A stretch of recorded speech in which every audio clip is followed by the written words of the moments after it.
guys, welcome back to the channel. How y'all doing today?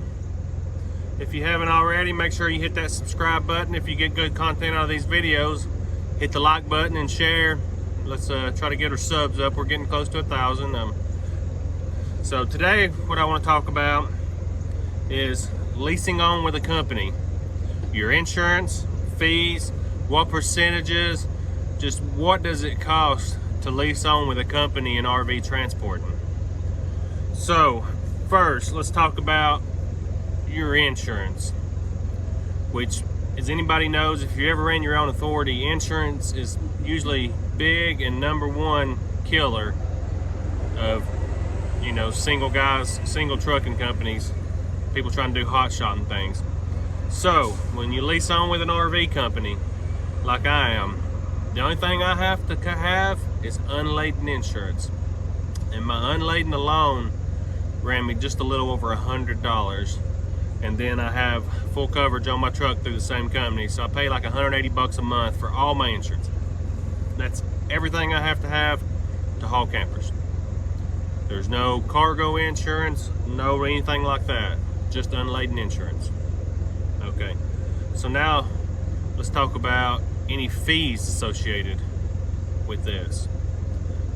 When I leased on, I did pay like an orientation fee that covered everything. Some companies don't do that, some companies do. I did pay that. And then you have a pull-out fee on your campers. And that's for me, it's always $35 a camper. So I'm hauling 2 campers, that's 70 bucks off my top end. And you might ask, well, what's a pull-out fee? Well, when those units are done at the manufacturer, they have to get to the yard and staged. So that pull-out fee is paying that driver who's going to the manufacturer, picking that unit up usually during their business hours or from a staging area, and then bringing it back to the yard. And for the single pull guys, you know, they're paying $35 for one unit. It's getting staged in the yard, and then they know where it's at. Our yards are accessed 24/7, so they can pick that unit up anytime they wish. For me, like I said, I got 2 $35 pull-out fees, so it's 70 bucks.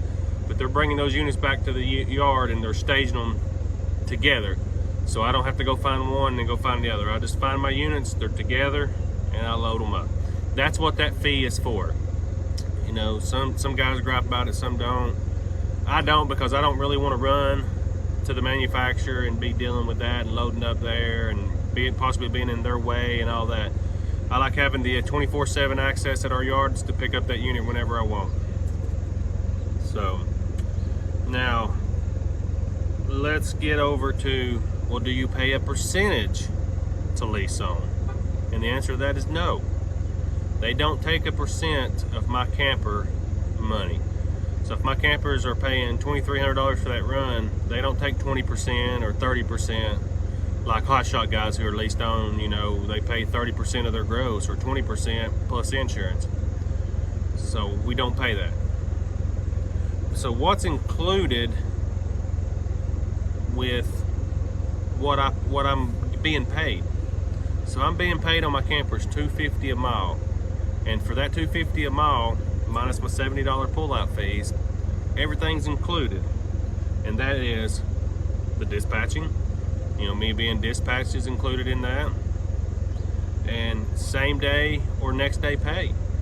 So if I drop my units at 8:30, 9 o'clock in the morning, I'm paid by 12:30. If I drop, you know, after probably 12 o'clock and before like 4, I'm paid at 5:30. If I drop later than that, I'm paid at 12:30 the next day. So it's same day or next day pay and no factoring fee. You know, when you're running Hotshot, you're leased on at 20% plus your insurance, or 30% and they're paying insurance. You know, that percentage includes, you're paying for dispatching, you're paying for factoring, and then you're paying just to use their numbers. You know, so I'm not paying all that. You know, and when you're leased on a Hotshot paying, you might be running for $2 to $250 a mile, but then you're paying 30% of that out. So I'm running for $250 a mile and not paying any of that percentage out. So that's on the outbound campers. That's pretty much my fees and all that. On top of that, I'm paid on an EFS card. So that EFS card gets paid, and there are like dollar fees here and there where they put money on and stuff.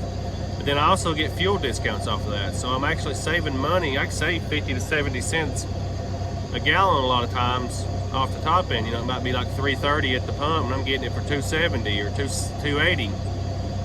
So I'm saving a lot of money right there too by them loading my money on the EFS card.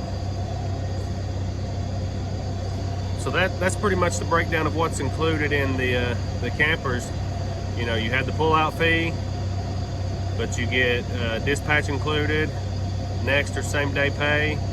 Oh yeah, cash advances. I forgot to talk about cash advances, or not necessarily cash advances, but load advances. So when I pick up the camper, I can get up to $1,000 or 50% of the load on each camper.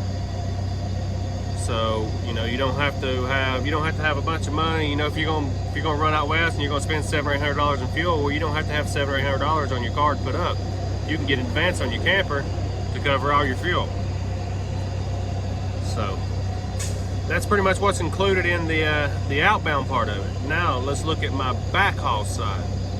Now this is where I do pay a percentage. I pay 20% of my backhaul total. So if it's $1,000 backhaul, I'm paying $200. That's 20%. But what is included in that? My dispatching. I have the ability to get on there and book my own stuff, but if I'm busy, I can message my dispatchers and they'll book it for me. That's included. The covering of the cargo insurance, that's included. I don't have to carry any additional insurance in order to haul cars. Just the insurance that I have, because I have a commercial policy on the truck and the unladen for when I'm not loaded. That's all the insurance I have to carry. And then, you know, I'm using their numbers. So I'm running under their numbers, under their insurance, and I'm paying 20%. So that's a really good deal. And then on top of that, that money is loaded same way, same day or next day pay, unless it's a COD, and then I get paid once I return the money to them. But other than that, I'm covered. So, and then you might ask, well, what happens if they don't ever pay, you know, your company for it? I still get paid. You know, if it's a billed account, billed directly either to a broker, a dealership, or however, you know, that's taken care of on the back end, I'm paid. If that company never pays my company, I still get paid. That's the worry, you know, if you're leased on and it goes to a factoring company or something, they could come back and say, well, this place never paid, you know, we need our money back. Or especially if you're running under your own authority doing your own thing and they don't pay, then you're just out that money. So that's some of the breakdown of the fees, percentages, and the cost of you know, being leased on with a company, which I find very beneficial. You know, a lot of times I get the knack to want to do my own thing, pick up a 3-car hauler and just haul cars, and you know, but sometimes, man, I'm like, you know, I don't deal with all the headache on the back end of that stuff. I just drive and I get paid fast. So I like that. Hope you guys enjoyed the video. Like, share, subscribe if you haven't already, and we'll see you guys in the next one.